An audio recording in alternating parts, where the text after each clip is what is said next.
The Gambler yesterday. The remake with Mark Wahlberg. With the Gambler. Okay. Yep. I'm on it. And John Goodman has a fantastic monologue toward the end, all about coming from the position of fuck you. It's hilarious. Like, it's primo writing. So what is the reason for you to be like, no, I don't care if you're polite to me. I just want to get the fuck out of this. It literally comes from a thing of like, if I do this, I'm being submissive to you, and I don't like that. And that's not even the case. Like, it is nowhere fucking near that at all. But my brain's like, yo, they're going to take advantage of you. I'm like, that is a very good point. They seem genuine and nice, but You're like, they're gonna lure me. They're gonna lure me some way, somehow. Right? One time I get caught in a van and fucking rest of my life. I got caught in the van one time, but I won a king size Kit Kat for it though, so you know everything was all good at the end of it. A bit rounder than the normal Kit Kats. Oh, my mom always told me, because I mean it's Halloween season, right? So my mom always used to be like, "Don't talk to strangers, don't go to people's houses, don't take candy without checking it for drugs or razor blades." That was the biggest bunch of shit. Too. That's what I felt too. But my mom was just like, if anybody gives you candy, I'm like, bitch, it's fucking Halloween. Of course I'm gonna take candy from anybody right now, you know? But my mom's just like, be careful. I'm like, Well, okay. I don't know where the razor blade thing came from. I don't know. I feel like it was like the news, wasn't it? Wasn't that like? Yeah, that's what I just heard. But nobody ever gave me an apple. No, right. And if they did, I wouldn't have ate it.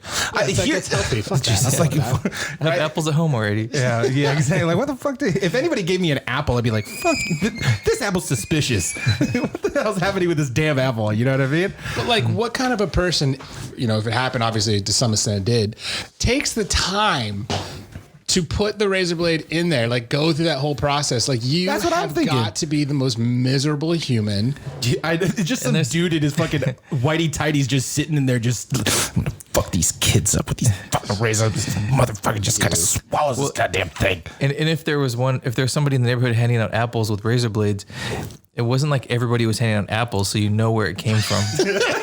Like, Don't go to that house on Joanne Street. Literally, that motherfucker's giving out apples, and I'm pretty sure they're Lay's, you know? It's like not the most well thought out plan. At all. My mom was always worried about caramel candies. Like, literally, my mom... And you know what? Let's be honest, because I think my mom honestly was just like, I think I gotta check this candy for razor blades. And then my mom would, like, hoard the candy away from all of us, and then she'd eat all the shit she liked, and she's like, here's all the fucking gobstoppers. I'm like, God damn it, Mom. These suck. She was getting gobstoppers. It's not the candy I liked. She ate all the goddamn Almond Joys. Those were my favorite. They're not nerds. That's the problem.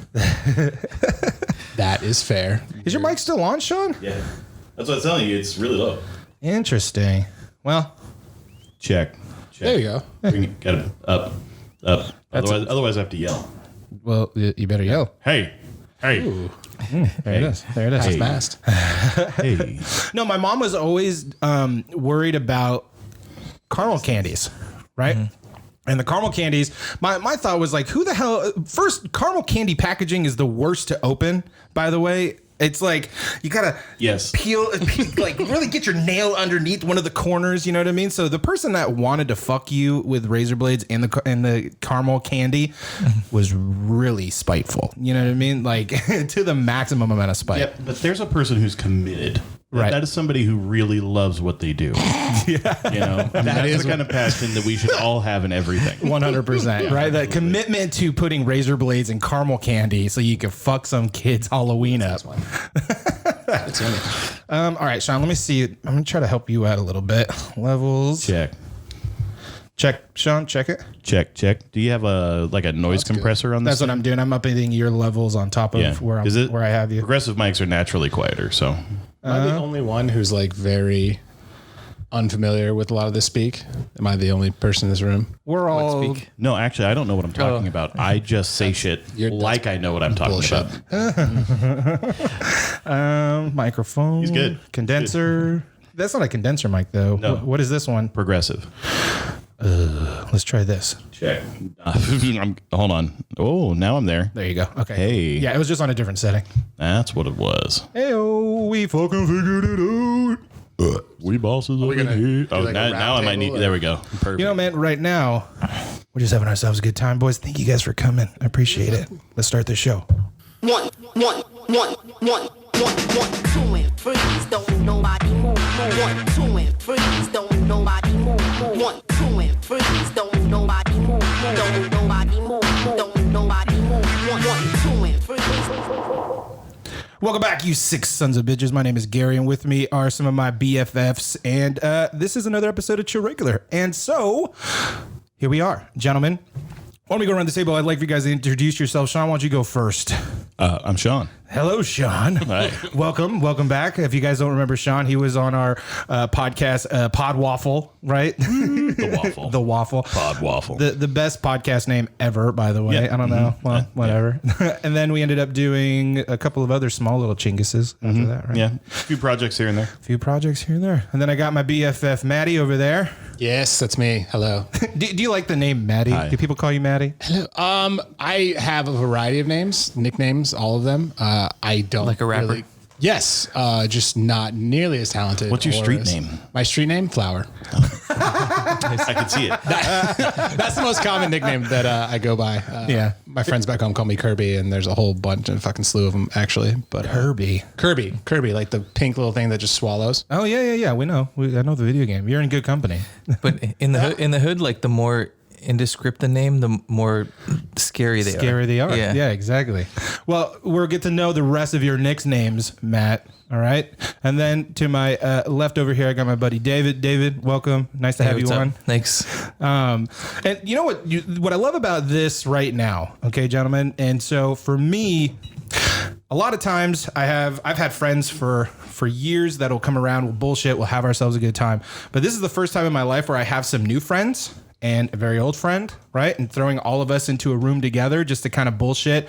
One, get to know each other and have a handful of laughs. I think you guys are all fucking hilarious people in your own right. So I'm excited to see where this conversation kind of leads.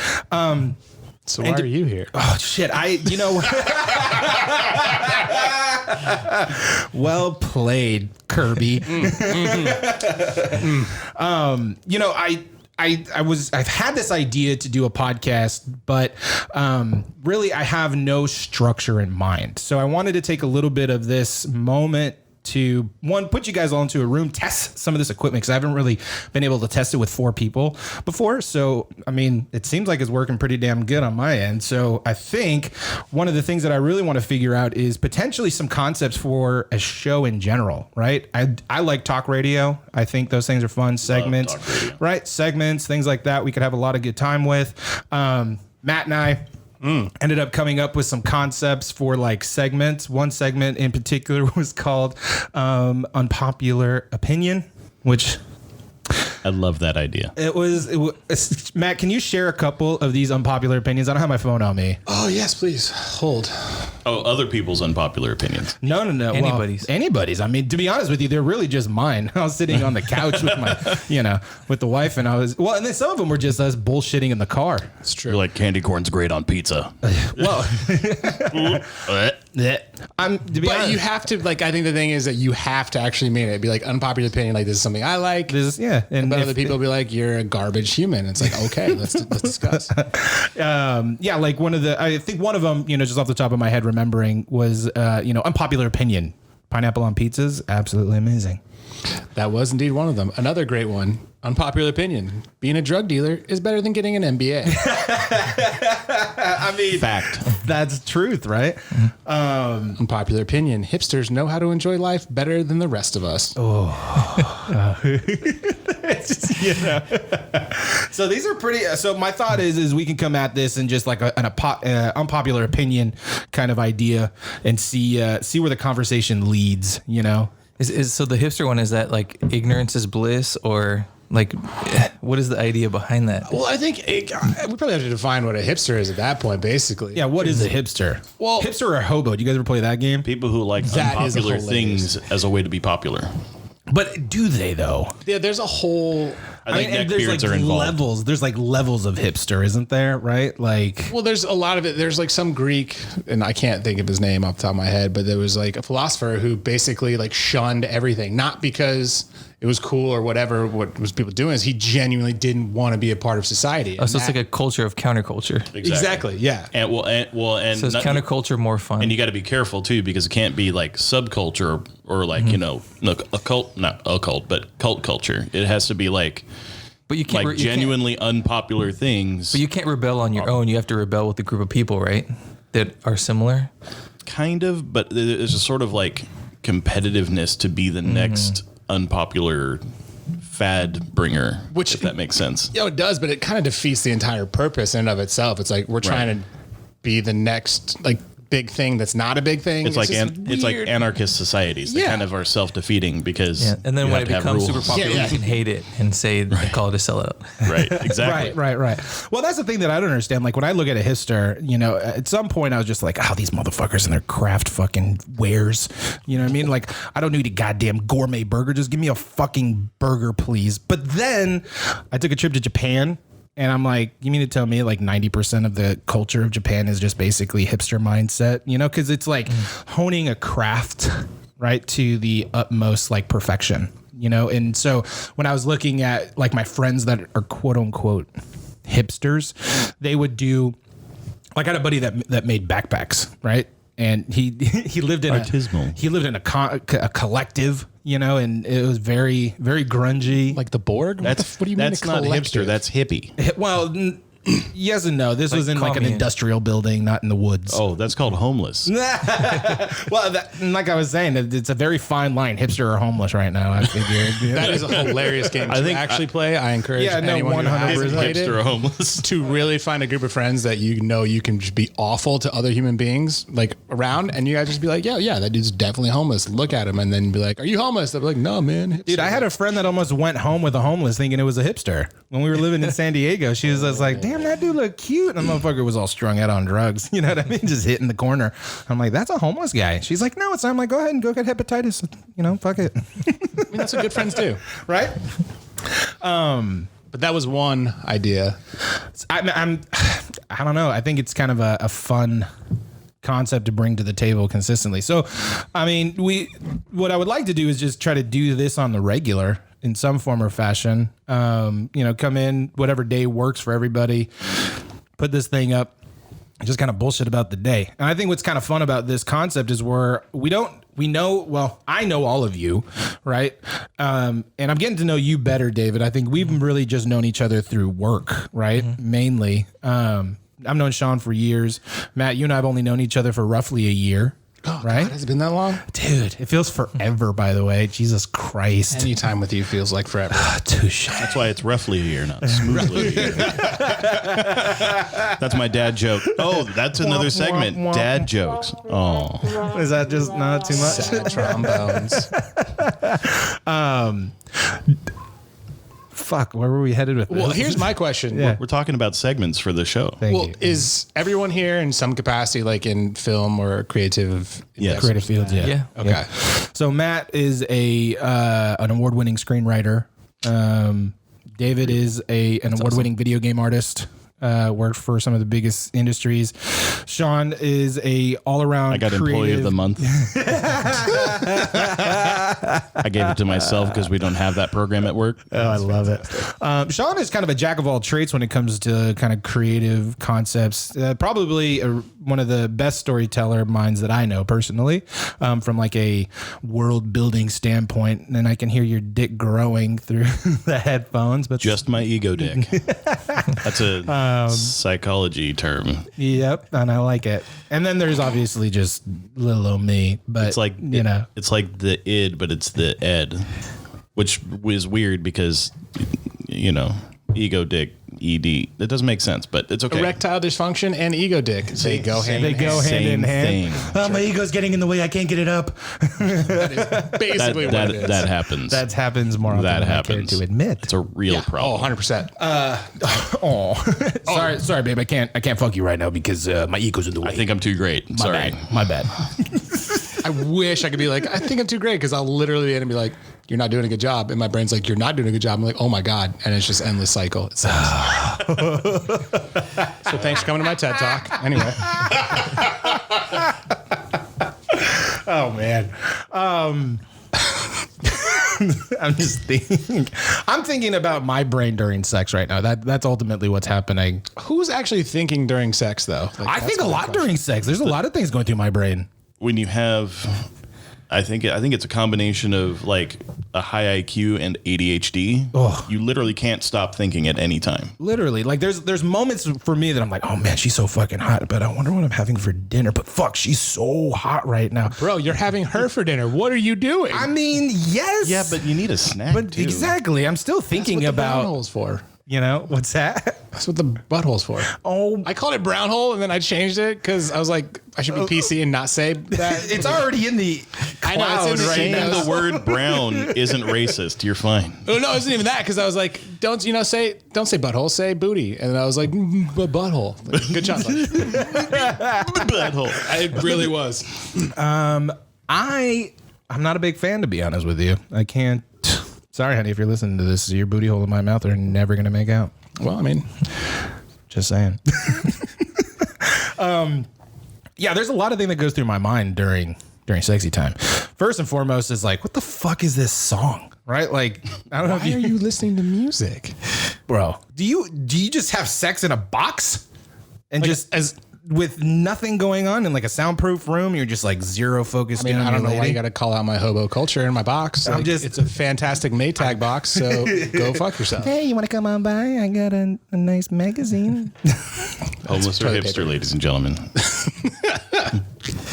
We found the hobo, not the hipster. He's at this table, and his name's Kirby. What I if you swallow. found a homeless hipster, like a hobo hipster, like somebody who is both a hobo, who is homeless, That would- and a hipster? I think that would be the All those things. Go ahead. I think a hobo has to have a stick with a handkerchief with stuff in it, right? That's a To actually be tramp. hobo. Right, That's but, a but as tramp. long as it's That's a flannel, traveling. as long as it's flannel, Okay, that flannel counts for and a hipster, cool hat. right? And well, I guess my question becomes delineating between a hobo and a tramp. Where he keeps all his extra suspenders Don't and tramp. corduroy pants. Yeah, don't tramps go on like train cars? That's what I thought. Yeah, they're bow ties. always the one with the sticks at the Yeah. with the I think the a lunch at tramp the is a very little end of bit it. more of a.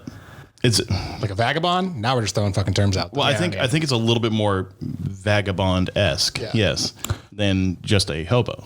I think it's more of like a subclass of hobo. We need a chart for this. I was about to say, get a whiteboard. Can you imagine someone This coming is in here? why I can't stop thinking, even during sex. Someone comes in here and just sees a chart of like hobo, homeless, and just delineates down. How many and then we degrees of just- Like, what is separation? wrong with you guys? Then we need a Facebook quiz to see where you fall. where on you there. fall on the Where you- line. yes, Yeah, totally. we'll get was it WAPO in on this? You ever? What was the? What's the show on? I think HBO with all the nerds. that narrows it down. I'm so sorry. The ones where they're running the tech company. Silicon Valley. Silicon Valley. Did you ever see that episode where they're all calculating all the dicks they got to suck in order to like? Yeah, there's a whole episode where they're basically calculating the amount of dicks that they have to suck in order to like make sure this app works. You know, awesome. it was pretty goddamn funny. Now, hold on. You have like a very large journal here, and what's in it? Oh my God, were we supposed to take notes? They're- No, I always carry drawings. They're nudies. Oh, nice. Just sweet. I always yeah. carry a sketchbook. Always. You never Always. know when it's gonna strike. Yeah. You know? Now, did you go to like a specific school for like any of this stuff, or Community college, Nice. two Okay. semesters. Yes. still works? Yeah, do a bit of drawing myself. and then I got to teach at a college later on with my nice. 2 semesters. Where'd you teach?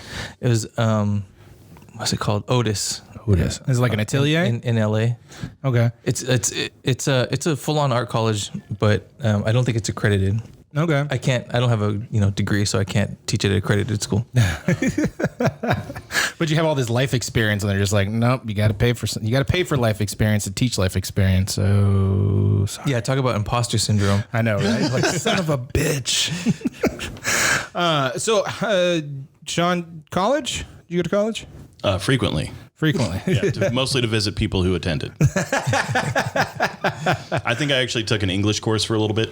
Okay. And I just didn't do much else. I kind of went my just to do stuff. Just figured whatever. Go where the wind blow I did you. a lot of helping with the family business and exploring the entire West Coast as much as I could, and then came back and just got a job. Any place that you loved that you went to? Oh man, there was this little hole in the wall place in Northern California. And I mean the whole town was like a hole in the wall place. You went there and every one of the locals, it was like this little surf town full of hippies. Please tell me it's like Golden something. No, it was like, I think it was Petaluma. Fuck. Or something. I can't, don't quote me on that That's name. so disappointed. Don't quote me on that name, but literally, like, just talking about it, I feel like the locals will find me and be like, don't talk around a town. Tell people we're here or they'll come. Oh, You know, and like there's one ATM and it's in the bar. And if you went into the bar to use that ATM, you had to go all the way back to where the bathrooms were. And you got dirty looks both ways. like you better bud. Because they're like, oh, you're using the electronic money box, huh? Okay. All right. We know what kind of. other day and installed that dang doohickey, and I don't know what the fuck it does. We know what kind of person you are. Well, people are actually leaving California a lot now. There's like a movement of people leaving. Yeah, that's what I saw. And the people from that That's town a are place they stoked. can go. Yeah. Right, yeah. Texas is saying, "Fuck no, we don't want We Californians don't want them. here." Yeah. Well, my grandmother on the wife's side, she lives in Idaho. And we have a lot of friends that were starting to move out there. And what's happening right now is like the people from Idaho are getting livid right now about Californians moving in there. So they're like putting signs up, basically telling them, get the fuck out of here. We don't want you in Idaho, blah, blah, blah. So a lot of people are getting pissed off. I mean, I can understand why. Not necessarily because we're asshole Californians. I mean, we are, let's be honest, right? You know, Who the fuck you? What? No, I'm awesome. I am. I totally am. I'm that guy. Let's. Oh, good. Okay. Yeah, he's like, Yeah. I'm just. This I is where honk, I'm one of those guys who honks in traffic like it's going to make it go faster. Oh, we've had a whole conversation about that. We did. That was great. No, they're getting they're upset because think about it this way: when more people move into a smaller town, what does it tend to do? Raises the prices of housing, raises, more people are in the town. Brings there's more class. Oh, Jesus Christ. I mean, if you have Did the you word come from a small town or something? well, no, not really. I came from the Midwest still. But if you have the word hoe in your state name, meh, Yeah, I'm just saying. please step it up a little bit. All right. Maybe. They're literally announcing who they are. Idaho. Like, that is who they are. Look at me. As a state. Idaho. Can you slut shame a whole state? I mean, is that a thing? I mean, we can if we want to now. I mean, I guess why not? Grandma. Yeah. Oh. So where are you going Grandma's with the statement like, about yep. it? Yeah. And she's like, yeah, your mother-in-law didn't get here. You don't because, exist for nothing. Because of Jesus jammies, Storks didn't bring your little ass. Yeah, I've been seeing a lot of, like, Joe Rogan just moved out of California. He's up in Texas. And everything he does, a bunch of his followers do. I know. They I know. are They rabid are psychos. Dude, 100%. Like, no disrespect to Joe and his fan, but your fans are pretty fucking gangster. out of their minds. You know what? I mean, let's be honest. I think from a Joe Rogan standpoint, he's a pretty solid role model, in my opinion, from the grand scheme of everything. I mean, he's pretty left and right on a lot of different types of subjects. He's appreciates conservation. He's very accepting. Well, and he sells things really well. Like, Yeah. whatever he wants to do, people want to do. So when I was in Mother's Market looking for vitamins, and I heard people that work there complaining about all the Joe Rogan fans that come in droves to buy anything he says on his podcast. On it. It's like nootropics. It's like, yo, do you guys got some on it? Because I'm going to get on it. Do you guys listen to the Joe Rogan podcast at all? Oh, no. Yeah, here and there, Yeah, depending here on and what guest he has. I actually, true, yeah.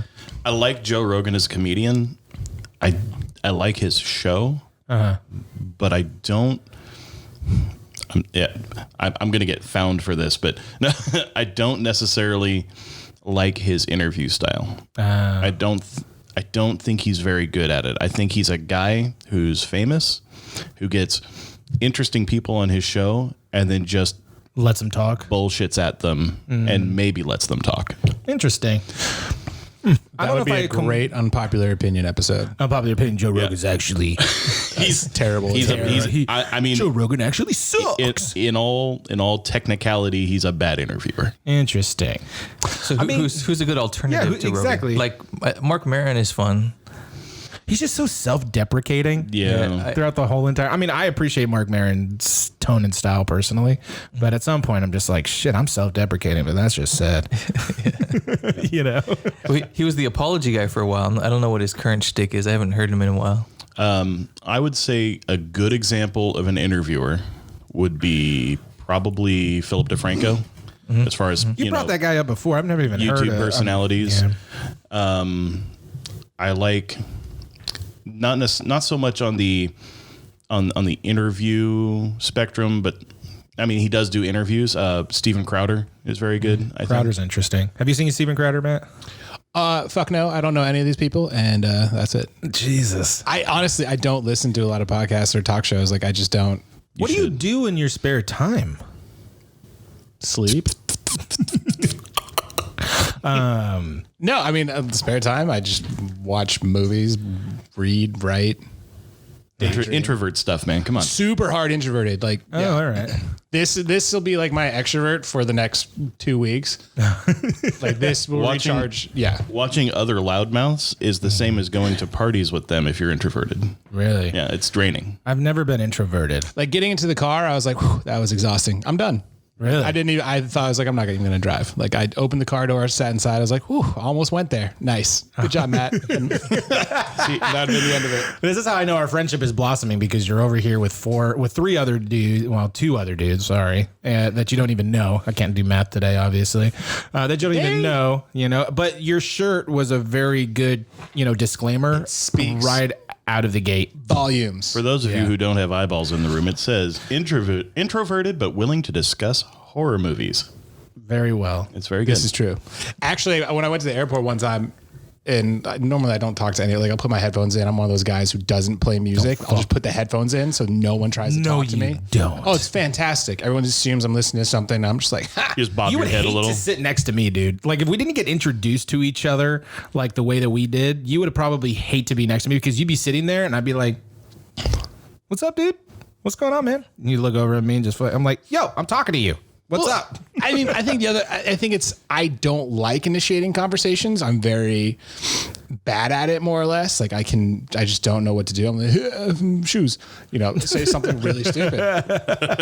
So like if someone else is able to like bring up the conversation and keep it going, absolutely. I can meet you more or less along the way. Yeah. So if somebody were to ask you what you're listening to in the headphones that you're not listening to, do you have an answer? I would go with Nickelback immediately, just because more often than not, they'll be like, I don't want to talk to you. And I'll be like, It's because of the Nickelback Valley. Then yes, exactly. It's like the uncanny valley. It just repulses you for a different reason. Until you find somebody that also is just like, what Nickelback song? I fucking love Nickelback. Oh my God. No, it'd be awesome is Nickelback covered by Creed, or vice versa. I actually just got a little nauseous. All of us just went right in the mouth just a little bit. I mean, I'll hear Nickelback sing Arms Wide Open. I'm okay with that. Oh boy, they definitely put a terrible. They did a cover of "Devil Went Down to Georgia." No, they didn't. Oh, it is not good. Like I was listening to it, and it just doesn't work. Is that the fiddle one? Or is it, So instead of the fiddle, I ran across that the other day. I had a conversation about Nickelback, and it's like my phone heard it and brought it up on a search for the Devil Went to Georgia. Oh my God! But it also has Dave Matthews Band in it. It's Dave Matthews Band and Nickelback covering the song. I didn't know Dave was in there. And then instead of a fiddle, it's like dueling guitars. That is the most generic white boy song love. Other Like Dave. those two guys together. Matthews. Yeah. Yeah. Why, Mr. Matthews? Why would you do that? do this? All right, hang on one second, guys. I don't know why you're doing this. Well, I just kind of wanted to hear what this song was about. It's because he wants a copyright strike. I can see that. Like, how do you not know what "Devil Went Down to Georgia" is? I've never heard this version of it. Okay, but you know the song. I know the song. No, just. Listen, I like Nickelback. I will defend them most of the It's like a time. Tenacious D make, though. It does, doesn't it? Up to this point, it just sounds Maybe like any metal maybe band. they did, and then they named it Nickelback. Nickelback? Blamed it on Nickelback and Dave Matthews. Oh my god. Even the voice sounds different. When it came across that's this Nickel. young man picking the guitar and playing it hot. The dog jumped up on the hickory stumps and boy, let me tell you what. I guess you didn't know it, but I'm a guitar player too. I'm okay so far. I'm on it. With you, you're a pretty Figures that Nickelback sounding good requires other people's music. Yeah, right. Says our baby. I guess they got a good blueprint. Boy said my name's Johnny, and it might be a sin. Where does this song go off the rails for you, man? But I'm the best that's ever been. There. This. That's a little Dragon Forcey, but I like Dragon I was Force. about to say, it feels It just very, doesn't. I don't think it actually know. fits. We're probably also very, we're game nerds. Of course, it sounds kind of cool. You know what I mean? Now hold on. I have a love of games as well, but here's the problem for me. They changed a few things. Obviously, played the guitar or whatever. But the song is still "The Devil Went Down to Georgia." I cannot name a single guitar player that was in Georgia, like playing the violin, like whatever he did in the original. That made sense. This is just like now. And then this just turns into like a Metallica song. Yeah, they have like a scream. I mean, it's pretty fucking gnarly though. Video game meets Dragon Force to Metallica. I'm mildly okay with this though. Matt, your eyes are so buggy right now. I just wish they would I have hope they left play this this one live alone. at their concerts. Oh, their fans would mosh eat to it it. up. Oh, they would, sadly. Where'd you get that black eye, bro? I mosh pitted at fucking a Nickelback And I hope they play this in Georgia for the crowd live. Georgia will burn them alive. They'll be like, get out. Don't you dare do that. I mean, I'm not. Look it. It's not as bad as you guys made it out to say. I love you say you guys. I'm literally the only one who's like, this was not a good call. Everyone else is like, yeah, it's not bad. So I was really entertained. that I was existed. too. I mean, I didn't even know what to expect, but I really enjoyed it. Although I didn't know where Dave Matthews came into the mix. It might be the musicians. I don't know. Because it's not Dave Matthews, it's just the Dave Matthews Band. Yeah, it could be the said, drummer. Fuck you, Dave. You're not coming to this, but we'll take your band if that's all right. That'd be awesome if Dave was doing backup vocals for Nickelback. Oh, there you go. I think that could work really well. Maybe. that would be so weird. No. Hard pass. You out? I like them separately. Bringing them together is just not. Just doesn't feel it. Nah. Well, I'm sold. To be honest with you. Well, there's some songs you're not really supposed to cover, and that might be one. I definitely think right, that's I'll one. give you that. It's I'll like give you that. Devil Went Down Georgia, you don't cover. You don't just cover. leave that as it is. They did it right the first time. You're not really going to reinvent the wheel. What's a song you think they should cover? Besides Creed, that's just always been recommended. And Nickelback, if you do listen to this, please do it for everybody's sake. A song that Nickelback should. Like something you would, if you could send a letter to request them to do any one song and they'll do it, what would it be? For whatever reason, this just struck my soul. Like the spirit came down and was like, this is what needs to be sung by Nickelback. And it's a little ditty done by Dogman X or Darkman X, whatever you want to call him, DMX, called Up in Here. I would absolutely lose my mind. Okay. I love rock covering rap. I do dig that. Oh yeah. But I think Nickelback is already a cover band for themselves. They made one hit single, and they've been covering that since. Ever since. Yeah, it's pretty true. That is a fact. Is there other bands out there that get more shit than Nickelback? More than Nickelback? More than Nickelback, or at the same level of Nickelback? I mean, Hanson? No, I think Hanson was motherfucking appreciated boss. since they stopped, really. I think people were like... They're like, okay, you guys know you made one song, and I think there was a tune here or there. Now I Like, kind of want to hear Nickelback do Mbop. oh, fuck me. There we go. That would be hilarious. Rad. I mean, there's a lot in, like, the metal, so I know, like, Asking Alexandria. Well, Silverchair got a little bit of heat, but not like Nickelback though. And Creed got some heat. Oh, yeah, Creed definitely got heat. You know what, though? I'm going to be honest with you guys. And you motherfuckers did it too. Don't look at me like you guys didn't. You know, when we were kids, fucking Creed came on and we were just like, I'm in. I would still sing Creed if it came on right now. Thank you. Thank you. It's just one of those songs that's so terrible, but it also holds a special place in your mind from Forever? the 90s, wherever the fuck that came out. Yeah. Well, I guess one reason why Nickelback got such heat is they were part of a metal label. They were on the same label as like Slipknot and a bunch of other metal bands. Get the fuck out of here. So they got added to tours with some bandmate or some stable mates, and that's one reason why they got so. What I are can see that. Yeah. Smash Mouth?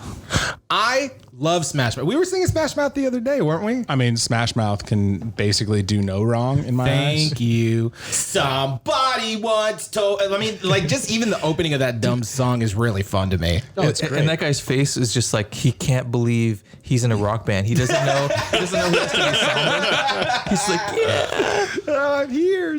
I'm on a CD cover. What? They actually let me do this? Did you see the lately though? There's a trend of throwing things at him, and he gets super pissed and goes on like, No. yeah. How is that a trend? No. So people go to his concerts, like, because he plays like state fairs and stuff, and Right. then people Where all good people musicians go to network to go, die. okay, bring a bunch of tomatoes, and then they beat him in the head with stuff, and he tries to put up do his band thing. And Oh then, my God. It's like reverse Gallagher. yeah, exactly. Rich Gallagher. He should bring a sledgehammer for it. Yeah, on exactly. Stage. I'd get a bat and just try to bing him Line it back, up dude. back, yeah, just exactly. wind it up back at him. Invite the audience savage. to throw and Exactly. like a big baseball bat, and then you make it part of it and fun, and they won't want to troll you anymore. Exactly. Jesus Christ. I mean, That's not how it works, but well, so I learned recently actually why they used to throw vegetables at people on stage back in like the Victorian age and shit, because the bitter part of the lettuce they thought was poisonous. So they would throw the lettuce at the actors or the performers to basically be like, eat this and die. You suck so bad. Eat this and die. Yeah, but how dumb were we back at that time to think the lettuce would poison it? What? Joke's on you, stupid. Yeah, joke's on you, buddy. Are they right? This salad's delicious. What? Could you imagine? How did we survive? How did we get here? How did This we is what last I keep this long? talking to people about, man. Everybody's just like, we should be better. I'm like, bitch, you realize we haven't been out of the goddamn woods for long enough to be better. You know what I mean? Like, just take it easy. All right. We're still crawling from the fucking caveman age, right? Yeah, wasn't that long ago we were bleeding people. Yeah. Right. Right, bloodletting. Yeah, leeches. Well, leeches are actually Still kind of used, still a but bit, yeah. But yeah, bloodletting, because you need to let the demons poisonous out. blood out. Yeah, the demon Yeah. blood. Yeah. And barbers did it. The barbers did it. That's what the spiral pole's for. No. Yeah, it would originally it would signify that you were a barber who could do bloodletting. That's what the candy can. That's what the This candy is can amazing. No I'm fucking literally learning more now than I did in college. So they're This is all great. Satanists. I don't think you're using that word right. I'm sorry. I got in trouble. I got in trouble on the last podcast we did for being the guy who would know a lot of stupid dumb shit like this. I was raised in the 80s in a Christian community where everything was Satanism. Satanism. Oh, God. Yeah. Simpsons. Satan. The satanic panic. Oh, dude. I mean, it's still going on in Christianity now. It's making a comeback, yeah. Yeah, it's coming back quick, right? I mean, all the things going on in the world. Like, my mom is extremely Christian. Like, she'll never listen to this damn show, and she's a fanatic. God bless you, Mom. But she will message me being like, "Well, the seventh seal is lifted, and he's coming for his church. Take me home, Daddy." I'm like, "Oh my God, Mom." Didn't she realize that when she gave birth to the Antichrist? I think he's just upset because that's not the first time he's heard his mom yell, "Take me home, Daddy." Oh yeah, let's give him comments. I'm sorry, it was there. I couldn't. No, not I mean, do that. I will take it. I will literally take it. Luckily for you guys, I'm adopted, so eat a dick. Says the man who wants to take it. Oh my God, that was one time. It was one goddamn time. I didn't like it, and Only takes one. it's true. But it's on camera, so we get to relive it. Over and over again. Follow my OnlyFans site at www.onlyfans/HeyJonesy. This is good. This is fun for me. Here's my question. late on Since we all kind of know video games, movies, whatever it may be. Yes, so. It's Halloween. Yes. For anyone who's listening. And if you didn't know that, you're an idiot. Oh my goodness. Yeah, I know. I told you I'm like I'm not grumpy. I'm just tired, so I just don't care. But what are some great horror movies, games, underrated, whatever it may be? Ooh. We were actually having this conversation at breakfast a couple of weeks ago. We were talking about the first horror movie you guys watched that kind of like burned in your brain, right? What's kind of cool is, Matt, because you're a horror writer, right? David, your style is very macabre. Yeah, I draw creepy things, and I'm actually, it's what I'm good at. You can't actually choose necessarily what you're good at. I realize I try to draw cute things and they come out creepy. So I have to embrace the creepy stuff. Yeah, 100%. Get that. I love that. Creepy cute is the best. The best. It's one of my favorites. I mean, that's like those like realistic drawings like Pokemon or things like that. Those things are horrifying, but it's like that's clearly like someone's like, the realistic Simpsons. Yes. Oh like my god. Just scarring. Yes. Just sidebar, the guy we were talking to about, the one that was sharing those macabre things in the Slack channel, the posters and stuff. Yeah. That's this guy. Oh, no shit. Yeah. So we and then have this that is the writer that was in that group with us bullshitting about stuff. Okay, so like 30 minutes into it, you make this revelation. Good job. Yeah, I guess we had met before online. We have met before online, and now I know, but that doesn't count. It doesn't count if there's no webcam, in my opinion. All right, pop quiz. Favorite horror movie? Favorite horror movie? Yeah. Oh boy. Debbie does Dallas. Oh, we meant horror movie, not horror movie. Scary or creepy or just, gory movie. So yeah, this is the It problem. has to be hard for you though. Well, yeah, that's the problem. Like being a screenwriter, like I then have different genres, like subgenres for a genre. So like, scary movie. Well, are you looking for like monster movie? Are you looking for gore movie? Like there's all these different things. If you're you're asking overall Favorite movie that scared you? favorite movie that scared me. It's not scary anymore, but when I saw it, I was like 15, I think 15 or 16. And there's images that were just burned into my brain as a kid. And I remember just like, I couldn't sleep sometimes because I was afraid to see something. And it was Event Horizon. Oh, yeah. Oh my God. It's kind of an underrated movie. 100%. It's not great because here's the problem. Number one, Paul Thomas Anderson. No, not Paul, not PTA. Paul W.S. Anderson, known for Resident Evil and other shitstorms. He actually did a good job directing it, but the studio cut so much from it. Like there were backstories that were completely cut out that made sense. Like Jason Isaacs' character has a huge scar on his chest. They never explain it. And then, when he gets killed at the end, he cuts him up on the scar. When you learn about it, like this was a wound that he had when I forget like the details behind it, but it was like deeply, like he was traumatized by it. And so that's why Bloodletting. Yes, exactly. From a barber. Right. But I remember seeing that, at that age, and there's a scene. How old were you? I was like 15 or 16, I think. Oh shit. And the captain of the previous crew, it shows him like in the video when they finally decode it, and you see all these like horrific images of the crew like ripping their own guts out of their mouth and all this other great stuff. That's awesome. Oh, it was so good. Have you not seen Event Horizon? I thought a long time ago. There's a lot I don't remember about it. It's a genuinely disturbing movie. Yeah. It's a science creepy. fiction horror movie in space. I know in games a lot of times that art directors will mention that movie for the tech, like, oh, we want the tech to look like Event Horizon.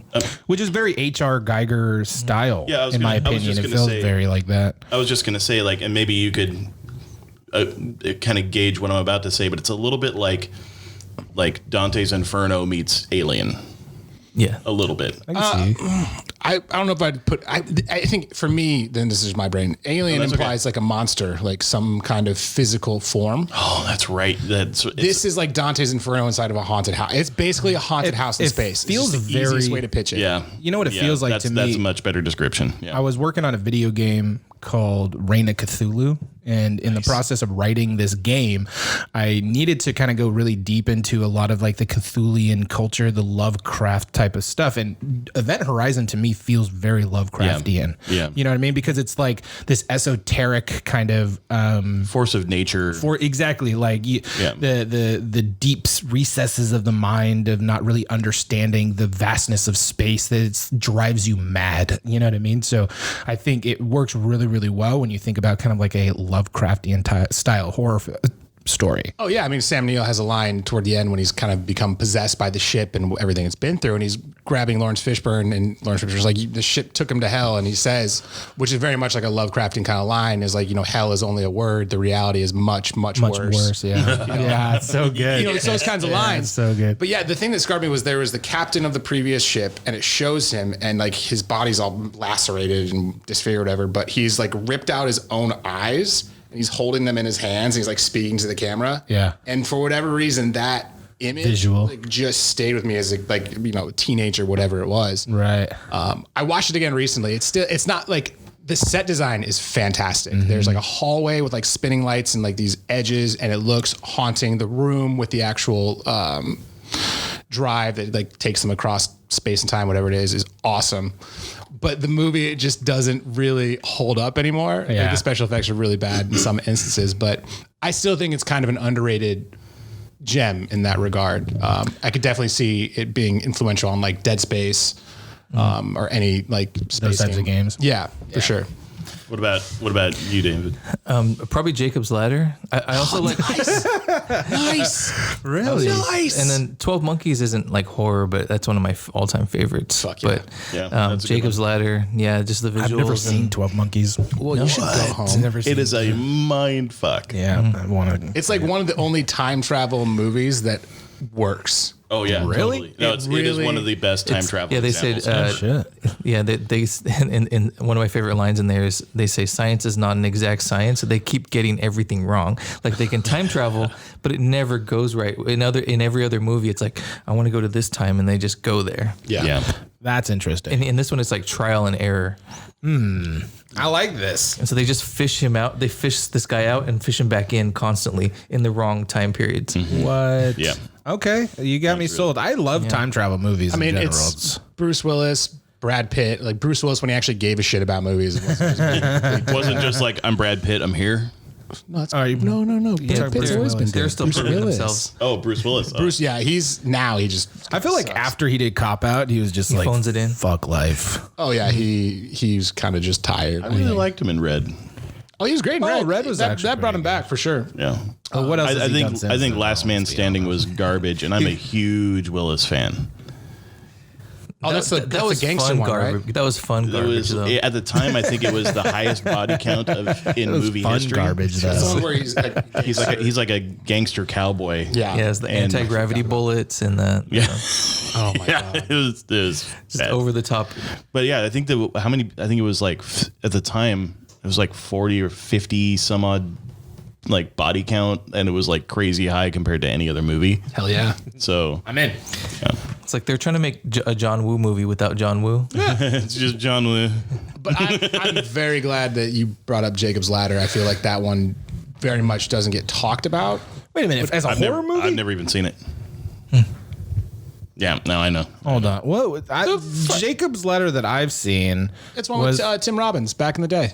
Oh. They because Hollywood can no longer have anything sacred, they tried to remake it. Well, they did remake it, and it's just fucking trash. Oh, they actually remade it. Remade it. I feel bad for the writer who got that job because it's like you are trying to follow in the footsteps of greatness. Do not fucking do that, and they did, and it sucks. What's the one that Robin Williams did about the Jews? You mean what? Robin Williams or Tim Robbins? No, Robin Williams did one that was about a Jewish concentration camp. Are you drunk? Possibly. Nice. I remember that one. Are those like I 3 don't- sips of wine I really get know. into I it? know. Well, you know what? Well, continue, please. Are you thinking I'll of come Liam back. Neeson? No. Keep talking. I'll Because I come mean, back to like this. Schindler's List was horrifying. Yeah, Not a horror movie technically, but Yeah. that shit was scary as fuck. Also a beautiful movie. But what the fuck? Really? You haven't seen Jacob's Ladder? Sorry to interrupt. No, it's never- okay. You've never seen Jacob's Ladder? Do you know? Never seen it. Do you know of it? Like, I've heard of it. okay. I have no idea the premise. The or imagery are some of the grossest, like haunting things. Like when he's at that rave party or whatever, and that monster. Oh my god! Like So, it's really well That's done. Guy Gersh as well. The scariest movie. First, I'll answer my own No one question. asked you. All Okay, well then, Gary, you go. Favorite scary This movie. is of why all I time. got confused. Jacob the Liar. was the Robin Williams shit, movie. you're And right. every time I hear Jacob's Ladder, it always that is where my brain goes. I'm like the Robin Williams movie. Okay, I guess it's. I'm like, I guess you're being kind of, during Halloween, by the way, my wife will let me show her horror movies until between September, end of September to the end of October. I'm set. I make her watch the horriest of movies. There's a lot of pornos, but whatever. No, like I like already right now. I had her watch like fun ones though. I gotta kind of ease her into The some original of the Dracula and shit. Well, we did watch. Bela Lugosi. Yeah, we did watch Bela Lugosi. You I showed just her- made me wonder if there's a porno film called Idaho. Oh my god! I'm sure there is. I hope so. That's just right. I hope so. If people are listening, they have to look that up right now. Please, The conversation comes Yeah, closer. let's go back to it. So the first one that we ended up watching was Arachnophobia, Fuck yeah. which is so good. John Goodman's character in I don't think that Arachnophobia. movie's scary. It's No, not it's scary. definitely not I wouldn't scary. even call it a- I wouldn't even call it a horror It's movie. not horrible. From a plot standpoint, I think it is neither scary- not very good. But from an not- entertainment standpoint, 100%. entertaining. 100%. Have you agree. seen Arachnophobia? Neither Yeah, a long scary time nor ago. a horror movie, in my opinion. But, There- Yeah. but super fun. I don't want to like. No, we'll get keep going. to it, Yeah, but yeah, please. hilariously, this is my dad loves to tell this story. But when he went and saw it in theaters, whatever time this was, they had pagers at that time. Yes. For you young kids, this was a way for people to get in contact because we didn't have phones. You fucking privileged. people. 911, or they're like codes that like, let's go fuck. Right. But he was sitting in Arachnophobia, and he is terrified of spiders, much like I am myself. Nice. And it got to like one of the scary parts. I think it was when they're like tipping over the pans to see if there's like a spider hiding in it. That one's Pan actually a pans. really good great scene. tense Yeah. scene. But as he's watching it, his pager buzzed. Oh my He said he stood up in the theater and started like slapping himself. no. And he was like, I couldn't. Like fucking Marv from Home Alone just screaming in the middle of the theater. Yes. like every time Ryan Love that it, comes to love my it. head. So, but yeah, great. So she thought it was pretty damn funny. No, it's absolutely funny. Yeah. It's hilarious. I The mean, there's storyline is horrible. What's funny thinking about it, because we're both writers, is looking at the act one. It is a very long setup. yeah, because they have to be in Venezuela or wherever they start. It's like the first 30 minutes of this damn movie is them in Venezuela, and then Yeah, they 'cause they- transition to, into America after that, right? Yeah, because So- he gets the spider crawls into the coffin. I coffin. think that's essentially the break into two. right, Technically, right. That was the But thing then for me. I you was get like, to the holy main cow. story is when you meet Jeff Daniels and his family. Yeah. So it was a pretty long prologue. So we watched that, and then what else did we watch? I had her watch the original Poltergeist, Nice. produced by Steven Spielberg. Technically directed by Steven Spielberg too. I because heard that also. Technically. I would assume. I mean, it does feel like a Spielberg movie. he was just on set, and when Toby Hooper couldn't make a decision, Steven would come in and be like, "Hey, this seems like this would be the best route to go." All right, let's play this out, okay? You're a director, and one of the greatest film directors of all time comes on set, and he's just sitting there tapping his foot with his arms crossed. Here's the thing: you can't say, because at the time he wasn't considered the greatest, because he'd only done Jaws and a couple others, like Close Encounters. I think Indiana Jones by that point. But technically, Those movies sucked. well, no, they're good movies. Close They're all right. Encounters? Oh, I'm being He facetious. hadn't Oh, God. I thought you were being hit serious. like his No. peak, in my opinion. So to say like the powerhouse, I don't think. Yeah, he was definitely on his way, but I don't think he was as prominent.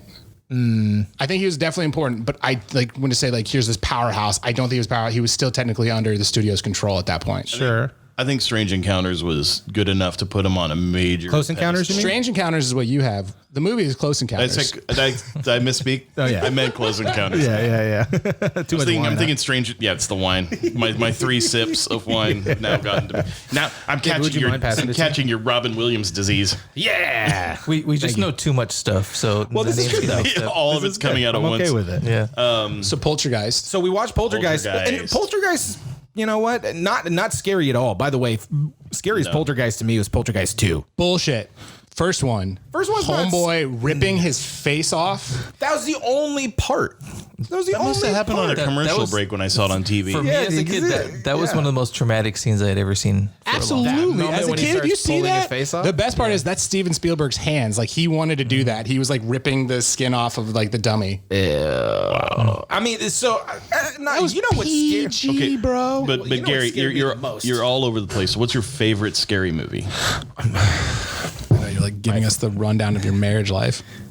You like? I do.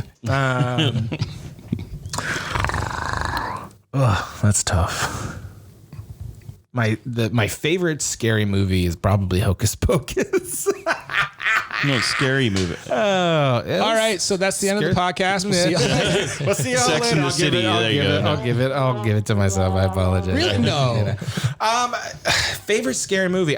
Maybe The Frighteners. Fucking A, man. Or Nice scary done. movie. Yeah, itself. probably The Has Frighteners. everyone seen it? Haven't seen Yeah, that that's one. really good. Frighteners is super good. That's Guillermo, isn't it? Guillermo del Toro. Yes. No, Fox. was it Guillermo del Toro? Or was it Peter Jackson. No, it was Peter I was Jackson. going to say it Yeah. wasn't Guillermo del Toro. It was fucking. They're basically the same. They person.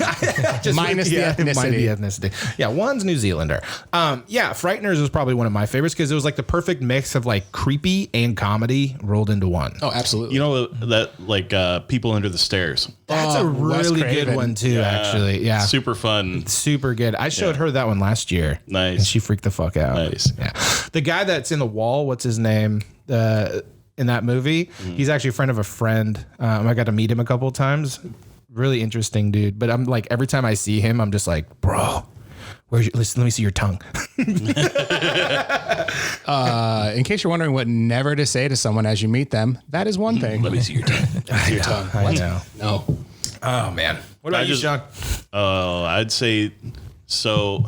My favorite scary movie or horror film, I think, is Cabin in the Woods. I think it's pretty good. really fun. Yep. I love the significance of the god that they're trying to appease, Right. which is actually us, the audience. The audience, yeah. And I think that's fucking brilliant. That's super fourth wall. I love shit that breaks the fourth wall. It was in Josh clever Whedon, ways. right? It was both of them. It was Joss and Josh Whedon isn't a person. I mean, there might be somebody in the world named that. Josh. no, it was Joss. I think Josh Whedon did. Was it Strange Encounters. Strange Encounters? Yeah. Who actually? Yeah, thanks for the diss, Who's asshole. the guy who directed it? I can't think of his name right now. But they co-wrote it, so they would write 15 pages. Wasn't it J.J. Abrams? No, it was he on that? No, it was because he did Cloverfield. Oh, Goddard, Andrew Goddard. that's not Andrew Goddard? I'm glad you got it. Yeah, no, I think his first name's Andrew. Drew Goddard. Thank you. So I was Drew Goddard. fucking 2 letters off. you're good. Below me. No, dude, Drew we're is good, we're actually Andrew. See? Anyways, Okay, good. I mean, So you're good. We're good. Yeah, no, he directed that, and he and Joss Yeah. wrote the script together. I actually disliked that movie. Really? Possibly an unpopular opinion. it's okay. The moment the force fields came up, I was done. I was like, "What is this?" Yeah. I Like, mean, that it did took bother me me. out of it way too much. I think that's kind of what. I mean, it didn't. It took me out of it being a horror film and turned it into like a murder mystery. Yeah. And I liked it because it was like, I didn't expect it. And when I'm watching movies, I almost always know what's coming next because I just figure it out like a puzzle as it's going. And when that happened, when they first encounter that force field, it's like, oh, this movie isn't what I thought it was at all. Yeah, that's why I liked it. And I liked the kind of. And I loved that. Yeah. and I think my problem with that direction. is that, okay, they can build a force field. Why not just put it over these gods? Stronger than the force field, of course. But how?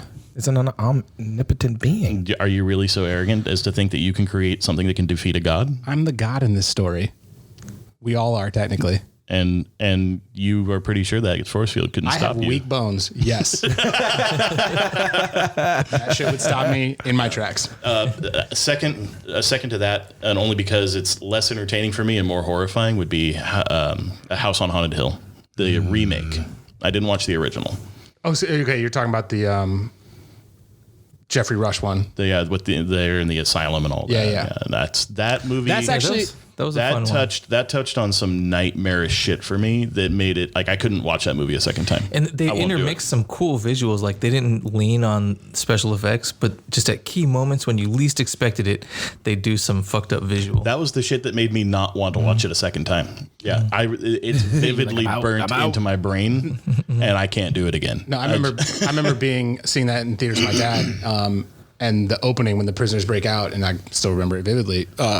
Because one character's like sharpening pencils, sitting behind a desk, and the prisoners break out and they take like 6 pencils and just fucking ram it through his neck. My God. And it was like, my dad sat next to me, he's like, okay, it's gonna be one of those movies. Like, it's super gory. It is actually like, I would have to watch it again. I think I remember Jeffrey Rush being great. Famke Jensen was fine. Tay Diggs, whatever. Just like, they were actually ahead of their time in that he survived. Like he was a black character who survived a movie, which you don't see, especially in the 90s. Damn. Or 2000. I don't even remember when that came out. I was it was 90s. because you're right. No, they had great visuals. Like there was the horse that was like spliced in between like the glass shards, kind of like what they're doing. Wasn't that The Cell? Yeah. No, they had it in the basement. So it was a guy atop a horse. They had it in the basement. He was like skinned and they did all that fun stuff. So they had these visuals. The Cell had great visuals too. I would say, as far as horror movie goes, I guess it could be kind of a horror movie. Oh, for sure. But I think that is the most beautiful horror movie I've ever seen. Mouth on it. Sorry. I think that's the most beautiful horror movie I've ever seen. The Cell was that's a good way to describe magnificent. it. Yeah.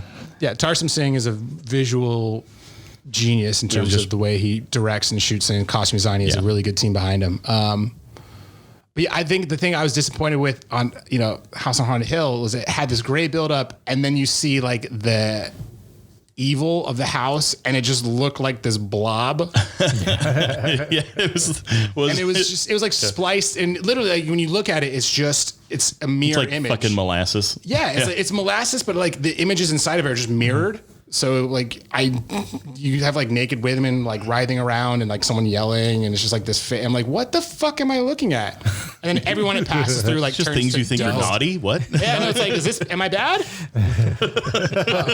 Am I the evil in the house now? That was one of the last movies I remember actually liking Chris Kattan in a movie. He played like the drunk comedy relief, and he was great in the movie. He did really well. How do you guys feel about 13 Ghosts? Does not get enough credit for world building, in my opinion. Yeah, I don't think they developed how much should have been there as well as they could have or should have. I definitely agree with you on that. I think it had very good scary elements to it, but ultimately it felt like somebody who used to work on Goosebumps, kind of got hired to make a major horror film. And It was kind of like they had 13 great movies that they tried to put together.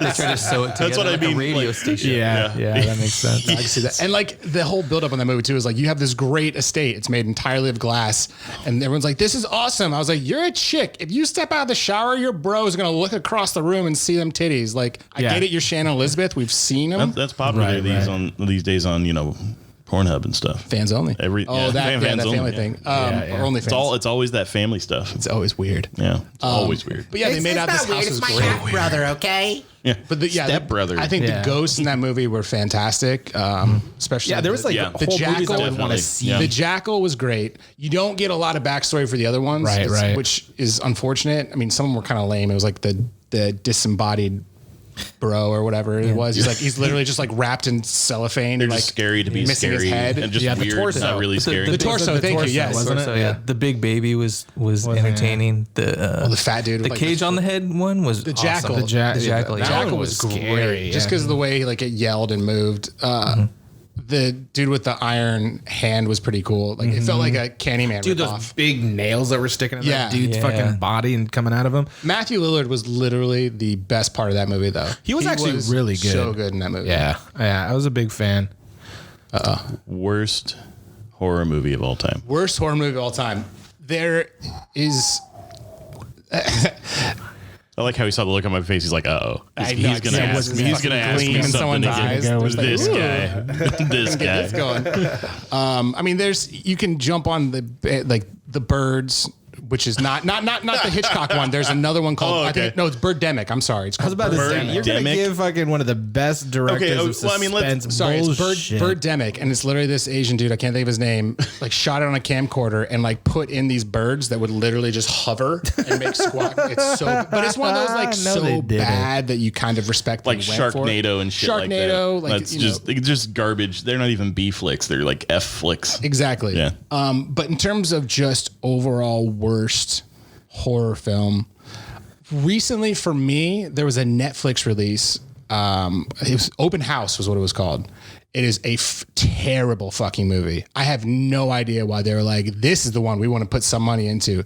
It is absolute Somebody's dog friend. shit. Oh no. Oh, it's the whole premise is that these people have an open house and someone comes in and just like hides out in the house and like torments them. Oh no. Nothing fucking happens the entire movie. Like you see this dude kind of walking around and like there's a little bit of family drama, but it is the most boring, dull, like, oh my God. Like I feel like I'm gonna get a fucking hemorrhage just talking about it.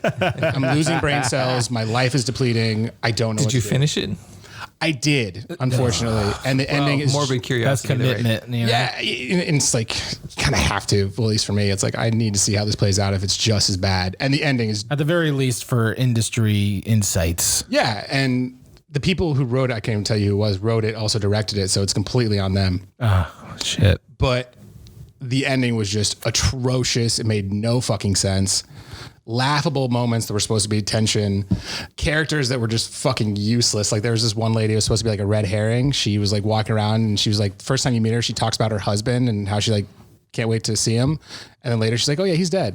Well, And you're like, what? They never explain shit. It's just a throwaway line of, oh yeah, she's kind of crazy. That's it. What the fuck is the point of your character? Wasting everybody's time. 100%. So I would say for me, that's one of the worst. what was the name again? Birdemic? Birdemic. See, but I don't want to say Birdemic. Birdemic because Open House. Open House is the name of the movie. Right, Birdemic right. is just bad, like funny bad. There's a movie making its rounds, and hopefully, if I describe it, somebody has seen it or run across it. But there's a newish movie that's it's streaming on Amazon.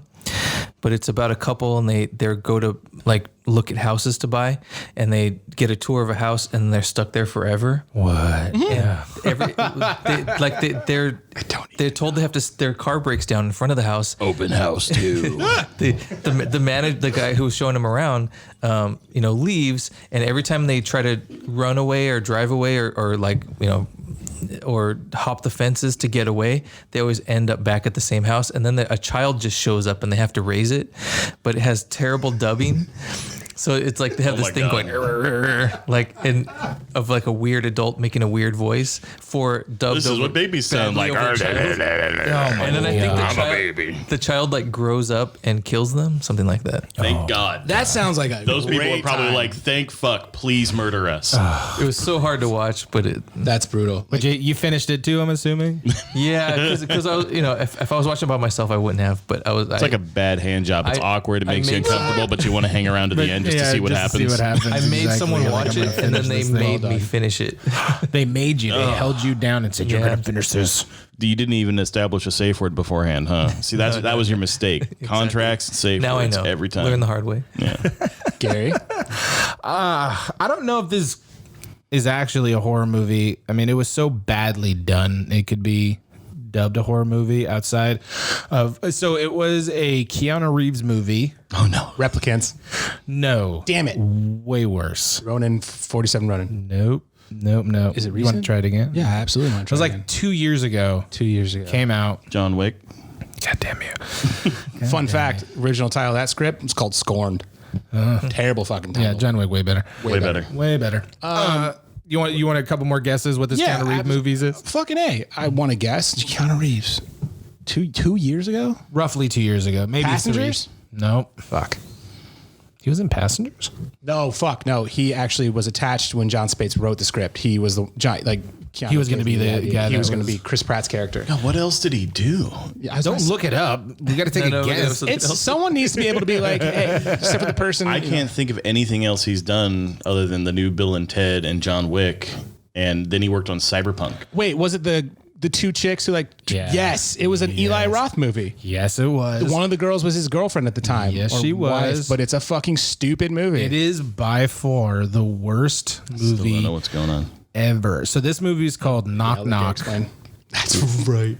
What? Knock Knock. And what happens Who's there? is, a shitty ass movie. That's what was there. Disappointment. Disappointment who?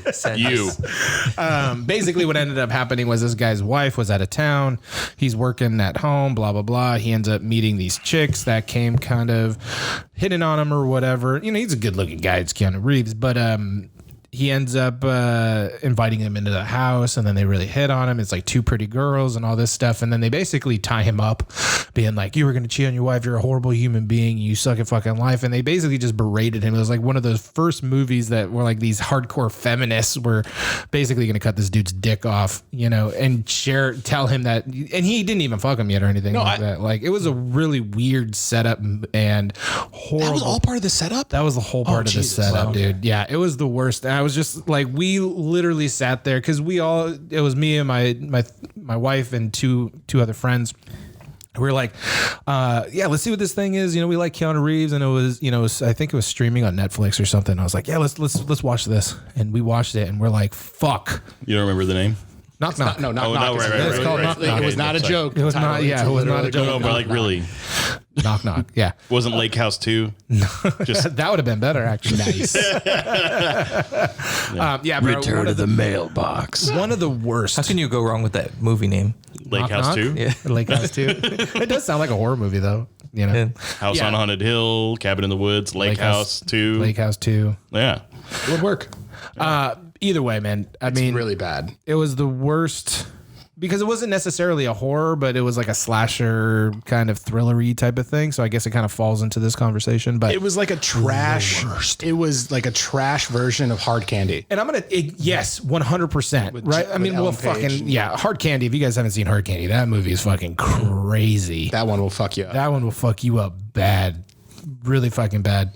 But you know, here's my thing, man. Like Green Inferno, another Eli Roth movie, fucking horrible. I don't understand how this guy has made it so far in his goddamn career with these types of things. Because other than Hostel, I don't know. He hasn't really done anything other than being the bear Jew that was worth talking about. People really like Cabin Fever. I'm not one of those people.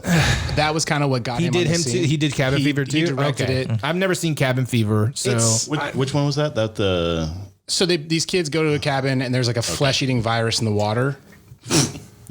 Yeah. Is that the? That's the villain? Yes. Wow. That's bad. might as well just go to Lake Placid. Yeah. What's the the writer that wrote Shawshank? Oh, Frank Darabont. Frank Darabont. No. I thought there was a. Was he the writer or just the director? No, he did both. He wrote and directed. right? Yeah, that was the first. No, was it his first? I can't remember. Like directorial debut, I think. Or Pet Cemetery. Stephen King? I thought Stephen. Stephen King wrote a movie. Is that the Cabin Fever one? Or No, is so that different? Stephen King, one of the movies he wrote and directed coincidentally, there's a hilarious behind the scenes. Overdrive. Yes. Yes. Oh my God. So It's so bad. It's fuck like Was it called Overdrive? It's called Yes. Overdrive. Basically, this comet, I think it's a comet, right? Passes and like machines come to life and they start murdering people. do This remember dude this, gets yes. murdered And by a he's- fucking Coke machine as it shoots cans at him. Hilarious. Not only that, a steamroller runs over a bunch of kids. Nice. The best part is the fucking trailer where he's in it telling you about the movie.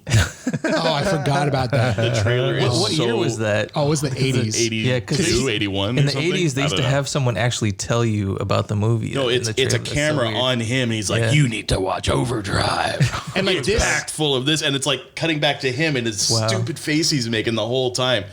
It is absolutely, the trailer is more worth the watch than anything else. All right. I mean, and this, and you know, behind the scenes, this was when he was like at the height of his like drinking, and he was doing coke every day on set. Oh yeah, that was totally Like he coke was induced. doing a lot of just coke and drinking.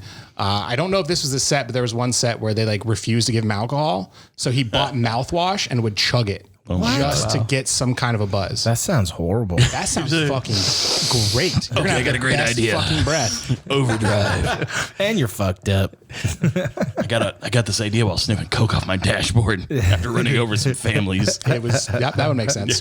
Have you guys heard of the movie Even Dwarves Started Off Small? No. Okay, so it's in black and white, and it's an entire. The world is all little people. What? And and the whole world All is right, I can get also an behind this. insane asylum.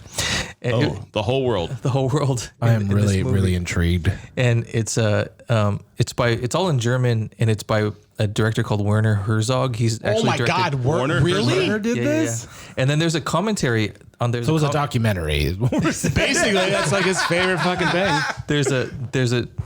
there's a commentary on the DVD as well that was pretty entertaining. It's Crispin Glover and the director.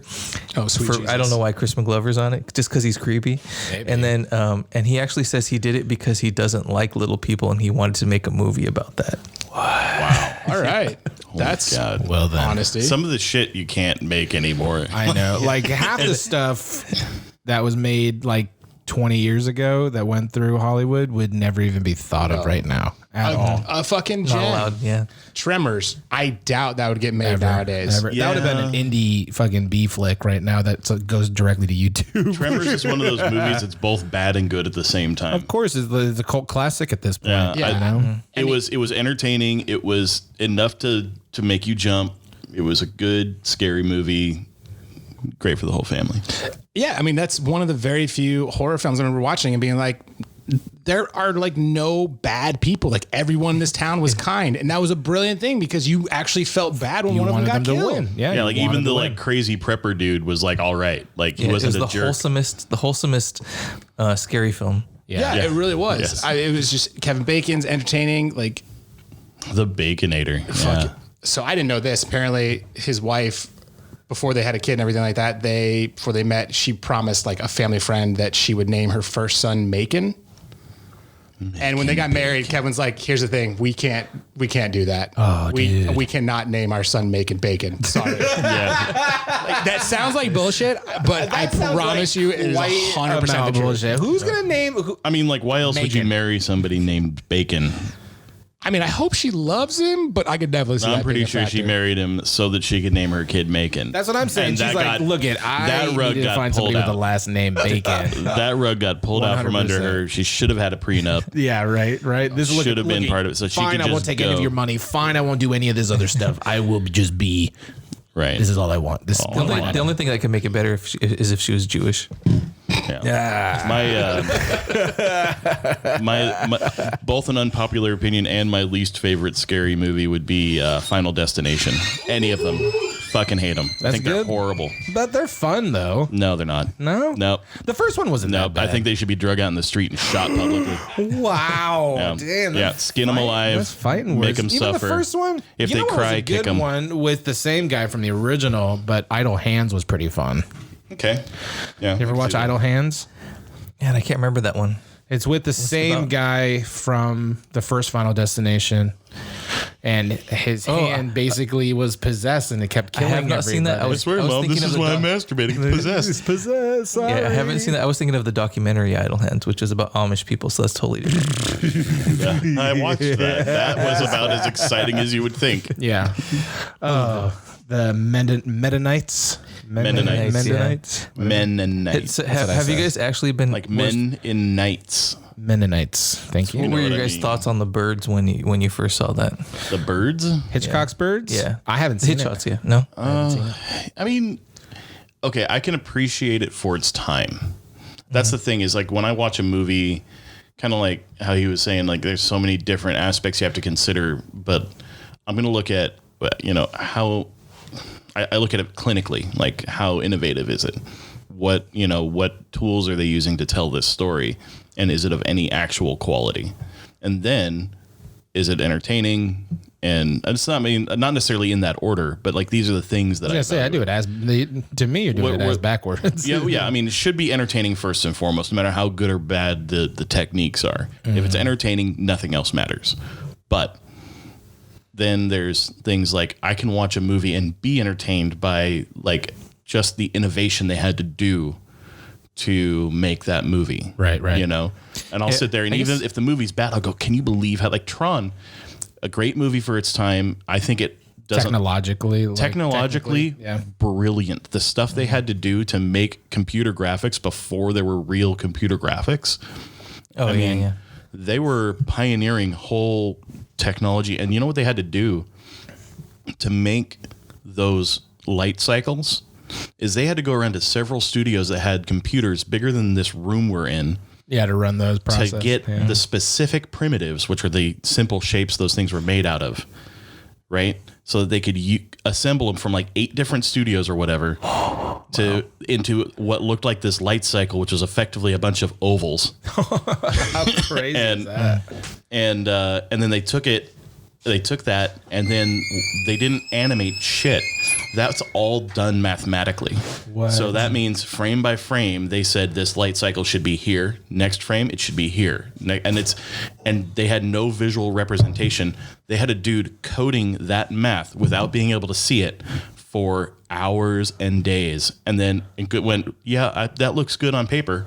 I hope it pans out. No fucking way. Wow. Totally. It is. And then they had really to render incredible. it and then look at it and be like, No, it took a long time to render, so it had to be right, and that was it.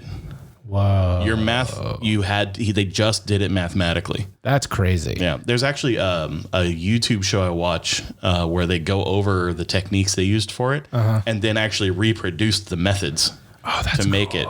And I'd watch that. It's Corridor Digital. Those guys. Oh, yeah, I know those guys, did yeah. it. Yeah. Oh, nice. Yeah, watch that. It's VFX Artists React, and they do Tron. And it's cool. fucking great. And that's why I think, and I know this is probably another unpopular opinion, I really like Tron Legacy because they were using new stuff then too, albeit less impressive. But I mean, like the kind of deep fake technology they were kind of developing to make. I love deep fakes, by the way. Right, I've jerked out to so many women that I probably shouldn't have. You know what I mean? Like, I love deep fakes. I mean, hey. What? You ever heard of deep fakes? I know what a deep fake is. I'm just wondering why you're jerking off to a deep fake. I mean, I don't know. Not very many Gal Gadot Yeah, I was gonna pornos say out there. Gal Gadot and what's her name, Black Widow don't exactly they don't work for pornos, Brazzers, but you know. I'm just saying. Yet. Yeah, Yeah. Soon Yeah. enough, after Hollywood crumbles, within the next couple of months, it's coming. OnlyFans you know what I mean? is a thing, you know? It's 100% a thing. but yeah, no. So yeah, those guys, those are great. And so, anyways, I get a really big kick out of really well done, cool, innovative shit. So it doesn't, for me personally, it can be a shit movie and I'll still be entertained by the art of it. This is interesting. Well, I always find there's two industries that move like technology forward. Like we wouldn't have the internet that we have today if it wasn't for pornos, by the way. Oh, yeah, totally. Right? Yeah. Like websites, those types of things, they were really pushing the envelope to, people want to jerk off, and we're going to give it to them no matter what, And then the other thing is obviously film. Film, look at what James Cameron has done for the film industry. He's created so many different cameras and so much technology to do the movies that he's doing. And then I think, there's an interesting fine line. Like when we talk about narratives, you talk about film and story and all that stuff, it's one avenue of moving the craft forward, right? Just by telling stories. But there's the other thing where there's people doing, God's work and moving the industry forward. You know what I mean? And so I think those types of things for me are really cool to pay attention to, such as Tron. Yeah. I think that's a really fucking cool thing because we wouldn't have the types of films we have today if it wasn't for that. We wouldn't have the types of techniques for, movies like CG movies that we have today if it wasn't for the cameras that James Cameron created. You know what I mean? That stuff's all being used probably on projects that you're working on right now. The same stuff is all being done in that same direction. Yeah, I thought it was interesting. We went from like The Birds, which is you do a lot with a little. Yep. And then Toronto's you do a lot with a lot. Yeah. So, right. Yeah. Very different. But one thing that frustrated me with, bringing up the games industry is the game industry when I started was following the movie industry, and everything the movie industry did, the games was trying to do too. But following, whereas games, we were 3D rendering cinematics and stuff, and you can do anything in a 3D world instead of coming up with things like the next step past movies. They were following, like it's much harder for movies to do bullet time than a video game cinematic to do bullet time. Right. But movies had to do it first. Yeah. And James Cameron has to come up with all this new technology and all this where games is finally realizing that it's what it is and that it can Do its own thing. Yeah, try to do its own thing. But it took a long time. Yeah. It was so frustrating. I mean, I would even go as far as to say that there are video games that are much better storytelling than a lot of movies and things nowadays. Well, games for a long time didn't realize that it could lead. There was a few, I think Rockstar realized it, but a lot of studios had this like we're big brothered by the, by the movie industry. Just looked up to it so much, couldn't see past what they were doing. Was the video game industry in any way almost held down by like film industry? Was there anything? No, it was. I don't think so. It was just the way developers thought mentally. Like we weren't raised with video games as much as movies were the inspiration as art.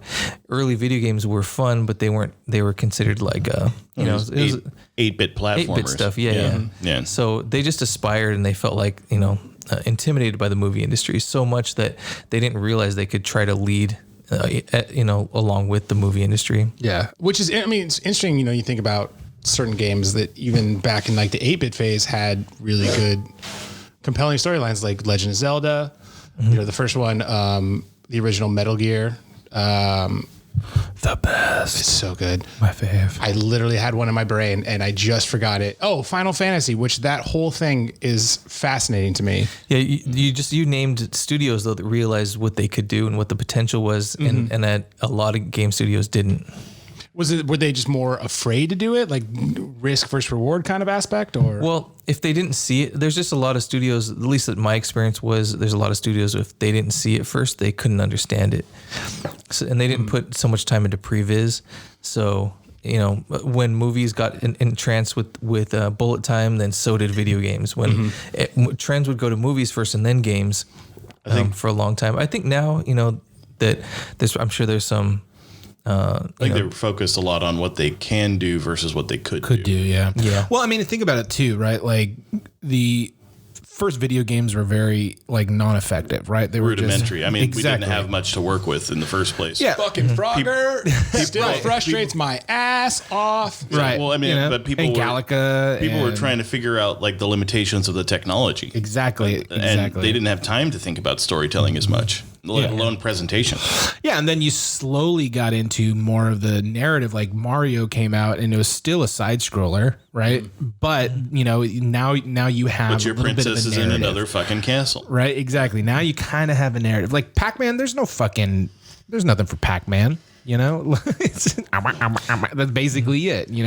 No, there's a story there, man. I mean, he's a no drug story addict. there. No, he's chasing his demons, but he has to take the really good drugs to face it. Holy shit, dude! You just blew my mind. Right Yeah, now. come on now. Mic drop. Yeah, literally. All right, everybody, that's the show. Thank you for coming. But then Donkey Kong You're came. all welcome. Thank you. Take that Donkey home. Kong You can came and take it that home became with was you. the first iteration of Mario, right? Right, yeah. And so now there's an actual goal in mind to save something, and then as video games kind of progressed, Sonic came, then PlayStation comes out with these kind of like Tomb Raider and so forth. Now they're starting to be like, oh fuck, we can actually tell stories now. We can be in a 3D kind of environment and move narrative further down.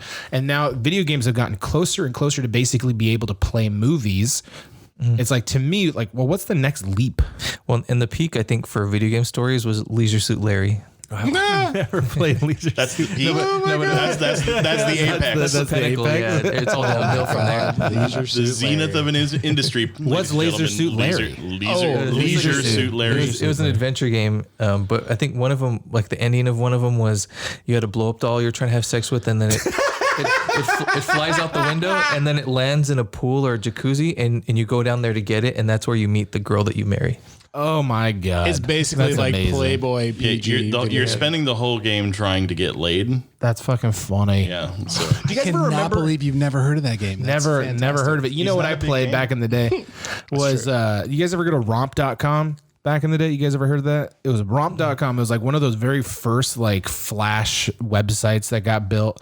And I'm not aware of that porn site. Is that like Miatspin? Oh, I don't even know what Miatspin is. Type it in. Let me know what you find. I know Zombo.com. What is that one? You can do anything on Zombo.com. Oh my God. Anything.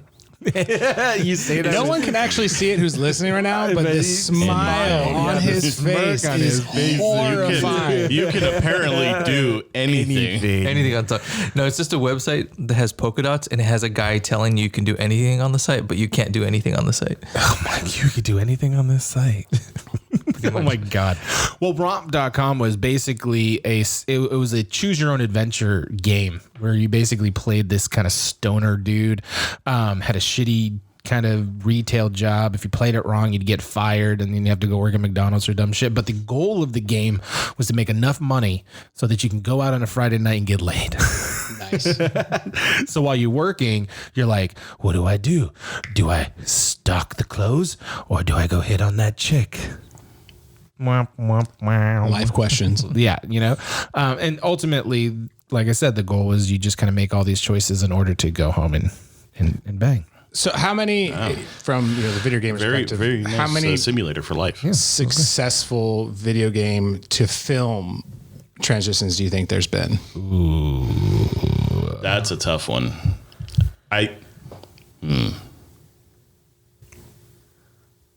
Look how quiet it is right now. I got to think about that. Yeah, Tomb Raider. I gotta like go through each one and think about it. But like Not Tomb Warcraft Raider. was a nice try, but it wasn't really. You know what though? Warcraft wasn't bad for people that Okay, loved so Warcraft. no, it was bad, especially for people who loved Warcraft. Really? So I played Warcraft for way too long. You still play it. No, I mean like I was Orcs versus Humans all the way to All the World way of through. Warcraft, and I played World of Warcraft for like almost 10 years. Holy shit! And I got really into the lore. I knew a lot about it, and that movie was garbage. It was a collection of great scenes that tried to cram 100 or 1,000 years of lore into an hour and a half or 2-hour movie or whatever it was. They should have done like an There was epic, like Lord of the Rings or something. There was they should have made it 3 movies, not 1.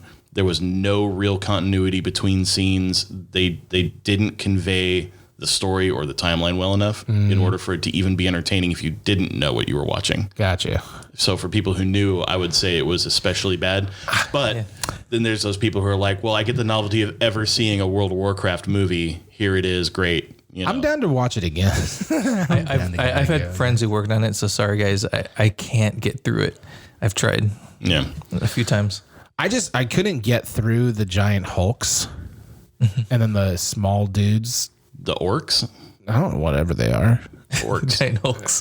They look like giant hulks, dude. That literally look like from the Hulk movies. I was like, did they just call up Marvel? race of Hulks? That's what I'm saying. I'm like, The did they scenes just? the scenes they There's did. a lot of gamma radiation in great. that fucking town. The scenes they did were great, Gamma but they World. just didn't belong strung together the way they were. This is where they Completely lost ruined me. it. I was really high in the theaters when I went to go see this movie. That's where they lost you. And yeah, right away, right? At the dealer. That's where they lost you. No, like the thing that I couldn't wrap my head around, I'm like, these things are giant, literally Hulks, and these regular dudes Magic. are beating their asses. Magic. They didn't do right, magic yeah. in the movie, though. Yes, they did. No, they didn't. there was Some a people wizard. did, like Ben Foster's character did. There was a fucking fine. wizard. He did magic. He. The whole premise. he- The bad. whole What was that all premise about? is that the fucking orcs are doing magic to get the power given to them by a demon. I can't get into this with you right now, Gary. I'm just yeah. You're like we've already It sounds like an argument between a This long is- married couple. I can't get into it right now. We're just not doing it. This is a whole other podcast series if you want to get into this. Here's the thing. I would be interested in journeying into the lore of this stuff because I don't The know lore is excellent. shit about it. But I'm just telling you, the most lore I know is what was in the movie. So take that for what it is. It uses a classic trope of the monsters being the good guys. If you think about it. Now, a lot of people are that's an unpopular opinion, but the orcs are, even though they're warlike, I've already lost you. Yeah, I No, I mean, I absolutely, Yeah, I I was know like, what he's damn, saying. he Like just they went way have too tribes, deep. they're normal. Like technically, they're living out their They're lives. spiritual. They're honor bound. Yeah, they have code. Yeah, it's almost like feudal Japanese kind of style warriors with, and the humans tend to be kind of bigoted and racist and all the problems in the world They're making a statement. ultimately go back to when allies of the humans got the world fucked up because they were seeking ultimate power. Sounds about right. And then everybody pins it on the orcs. All right, fine. I'm gonna go rewatch this stuff. So. Okay. No, don't watch the movie. It's useless. It's pointless. It's just a collection of great scenes from. It's like watching the history of the entire world, Earth, in like an hour. You can't cover everything important, and there's no continuity. There's a lot of great lore, and to not be able to just pick a section of it and display And that stick with it. in a simple manner, Right. is such a wasted opportunity. I mean, like literally, there was like 100. It covered like 100 years of lore, and it acted like it happened in a week. Interesting. It didn't work right. But what about a good video game movie? Oh, It's rough. Silent Hill wasn't bad. Sonic the Hedgehog was actually pretty entertaining. Okay, so listen. Fuck Silent Hill. Ladies and gentlemen, we're about to have a fight in the studio. Here we go. Fuck Silent Hill. You got excited. My first experience with Silent Hill was the video game. Hold on. Before this continues, like, fuck Silent Hill in the good way or in a bad way? You'll have to find out. That's bullshit. No. As a horror movie fan, you gauge what I say. Fair. But okay, so I sat down. I never had heard of Silent Hill before. My friend had a PlayStation 2. Goes, I got this new game, Silent Hill. It's pretty cool. I go, let me try it. Fucking hands me the controller and leaves. Oh, boy. I played that fucking game for 3 hours. I had found a radio that occasionally made spooky fucking noises that creeped the shit out of me. Never could find a weapon. And eventually occasionally I would see like weird crawling, creepy monster things at the end of a fucking hall, like 100 feet away, that would never come after me. Yeah. I was on the edge of like freaking out for about 2.5 hours of that 3 hours because I was like, I don't have any way to fight. I don't understand what's going on. I'm totally freaked out. It totally got under my skin until eventually I could hear the radio would be like, and you're like, what the fuck is this what's going on? Finally, I hucked the fucking controller at the ground. I'm screaming at the TV, come fucking get me. I'm right here. I lost my shit. I did not handle it well. I completely was defeated by that video game in a way that I have never experienced in my life. And this was actually last week, by the way. And then I watched the movie, which was pretty cool. I felt like it had cool, creepy, eerie elements like The Cell would have, and films like that.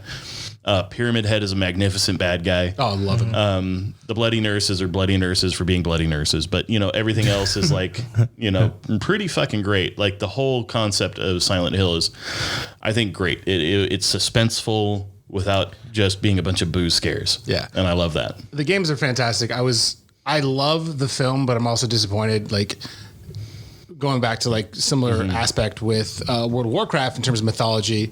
In the video games itself, like in Silent Hill 2, when you're introduced to Pyramid Head, all the monsters in Silent Hill are representations of a person's trauma and guilt. That's what these things are. So Pyramid Head represents the playable character's desire to be punished. So that's why it constantly follows him, is constantly looming because he, what the main character's done. Everything I gave Was it kind of like Clive Barker like? The design is kind of Clive Barker-esque. The game itself, I would lend more to almost like Japanese mythology, just with like a town and the fog and this whole environment. Faceless monsters. Yeah. And the thing that would disappoint me about the movie was like they had Pyramid Head in it, but he doesn't embody that same kind of fear. Yeah. I felt like he could have been. I think he was great. I understood what he was supposed to be. Looks awesome. The fact, like, has everyone seen the movie? Yep. When he grabs that one faith chick, whatever, like who's part of the cult, when they're running up the stairs into the church trying to hide from the darkness, and he grabs that chick and like is walking up, and then in one like motion rips her clothes off, and then grabs the skin right above her breasts, and then twists. and rips it all off in one fell swoop and then throws it at everybody. I was like, I fucking love everything that just happened. Yeah. Like that embodies Silent Hill. Like the gore, the intensity, like it was just a great moment. Yeah. It was a great execution. Oh, it I was think, fantastic. and I think it was actually, it's a really great, I think Pyramid Head's a really great take on the force of nature kind of bad guy, because normally the force of nature villain isn't so present. You know, you can't, they're supposed to be a little bit intangible, like an old god, like Cthulhu, you know, or a storm in one of the Storm movies that, you know, that is it coming down on everybody. You can't stop it. You can't, you don't know how to defeat it. You don't understand it. It's just, it's coming for you. And the best you can hope to do is survive. Yeah. And that, I think, is part of what makes Pyramid Head uniquely great, is because he is a force of nature villain who is also corporeal and tangible. Yeah. It's like you're waiting for him to pop out at any moment, and you know that there's no real way to stop him. Right. I don't, like, for video game designers, anybody, like, it blows my mind the detail. There's one great fight toward the end of the second game, and this woman who's also in the town, because there's a couple other people, she's trapped in this room, and the main character goes in to try to protect her.